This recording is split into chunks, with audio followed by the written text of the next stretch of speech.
All right, good evening, everyone. So this is Lab 1, Constant Velocity. My name is Alexander Lin. I go by Alex, and this is for Physics 2211 Lab of Georgia Institute of Technology. All right, so in this introduction, the goal of this lab is to study constant velocity and its relationship to Newton's second law of motion. So in this lab, we moved an item from point A to B in our movie, and we utilize GlowScript and Tracker to identify and analyze our results. So we then must anticipate the location versus time and determine the observed position versus time.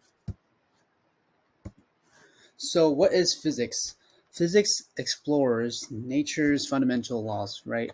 So it studies the universal's fundamental behaviors from subatomic particles to galaxies and beyond. So physics seeks the underlying rules and principles that governs matter, energy, space, and time. So in this particular lab, we're looking at Newton's second law of motion. So Newton's second law of motion, it states that the force is delivered to an item and is equal to the mass multiplied by its acceleration, right? So force equals mass times acceleration. So it establishes a quantifiable link between force, mass, and acceleration, and it's essential to classical mechanics. Simply said, it's stronger. The stronger the force applied to an item, the faster it will accelerate, and the more the mass of an object, the slower it accelerate for the same force. And here we have a YouTube link of our video of our experiment. And as you can see, the object is coming towards. So, in after that, we have our grasp of position and time. So, this right here shows that it's starting from point A and it's going to point B. And we can see that it is a constant velocity because it's going towards, it's moving as a straight line, but down. And in this case, it's slowing down, but it is eventually going towards constant. So these models right here are GlowScript computational models. As we can see, this shows the velocity versus time and the position versus time. And it shows that they are both at constant velocity. Now our results shows that the models had demonstrated constant velocity as it travels from point A to point B.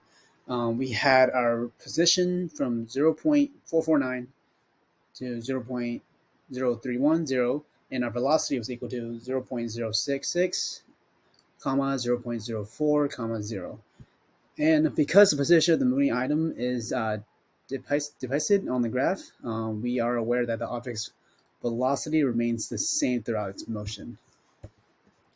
So what if we did change the positive and negative x? What if they're interchanged? So this basically just means that the direction would be changed. So as a result, our magnitude and location would not change.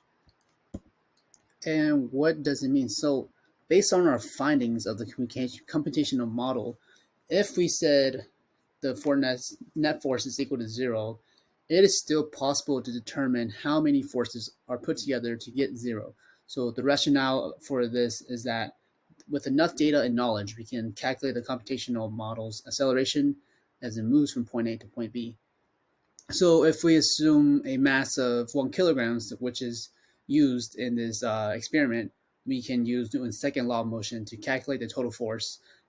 Force equals mass times acceleration. So possible errors. So possible errors of this experiment of the lab is we can merely assume that we had used the mass of 1 kilogram in accordance to the video of our experiment.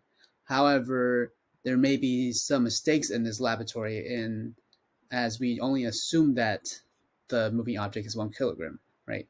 So there is also another possibility of human mistake contributing to the momentum of the moving objects.